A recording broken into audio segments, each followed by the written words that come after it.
This was ugly, Kane, last night at Marvel Stadium against Geelong, wasn't it? It was so ugly, and I just want to have a listen to Alistair Clarkson after the game. We want to back in these young players for us and give us some exposure, hoping that we might be able to be strong in the contest in the middle of the ground, and they just showed us a clean pair of heels. We weren't dreadful in that space.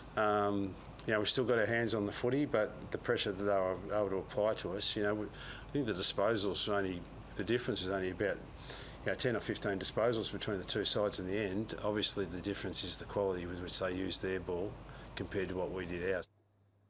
I don't know what he was watching, Clarko, because when he says they weren't dreadful in that area of the game, he's talking about the midfield. I think they were absolutely dreadful in the middle of the ground, and this is an area of the ground where they shouldn't be dreadful in because they've invested so heavily in the midfield of the draft. And you've got Parker in there, you've got Sheezel who's played footy, you've got Power who's in there who's played a lot of footy, you've got the captain Simpkin in there who's played a lot of football. These are experienced players in the middle of the ground that absolutely got smashed, those numbers there. So not for the first time this year, I've sort of listened to Clarko pretty closely after the game and gone, is he watching the same game as the rest of us? Because this is some of the vision that backs up the stats. I thought their stoppage stuff was near on uncompetitive. Luke Davies-Uniacke gets a reported $1.3 million a year or $1.2 million a year, and he's in there. This is where your strength lies. Yes, Sherry's not there, but I mean, Reece Stanley's hardly shooting the lights out as a ruckman, so it's not as if you're coming up against Max Gawn. They should be competing far stronger from the middle of the ground, where Alistair Clarkson says they weren't dreadful, and I see them waltzing out the front of the stoppage. So, yeah, well, once again, it's just another reminder to me that Alistair Clarkson's clearly not the coach that he was 10 years ago, and not the coach that they thought they were signing. So it was that stuff, but also the lack of any defensive system was as poor as I've seen this year. So, yeah, I'd be pretty flat if I was a North fan, just the lack of progression this year and the lack of defensive structure and system that he's been unable to implement.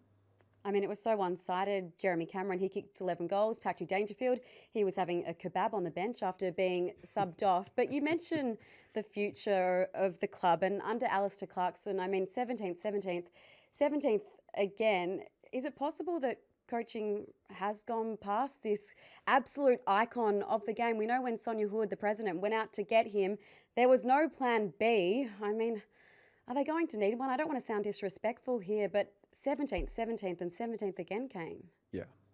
Yeah, it was a quote that's going to age pretty poorly from Sonia Hood. There's no doubt about that. So I think what you're asking is a valid question, and I think that's a question that I've been asking all year.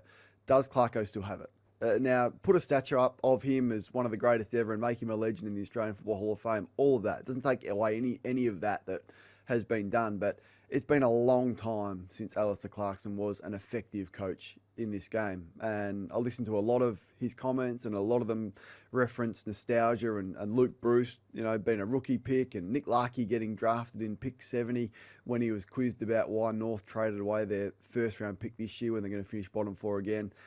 It just makes no sense to me. And if I'm a North fan, I just don't want to hear that. I want to get caught up in why hasn't there been an improvement in the defensive aspects of our game, conceding 100 plus 10 times again this year. And some of the stuff that we saw was uncompetitive. So I think what you're asking is a valid question. I don't think they'll make a change with him with 2 years to go after this one, but I think John Longmire or a coach like that with a really strong defensive game plan and some high standards could have an immediate impact with all of the talent that North Melbourne have had access to. What's gambling really costing you? For free and confidential support, call the number on the screen or visit the website.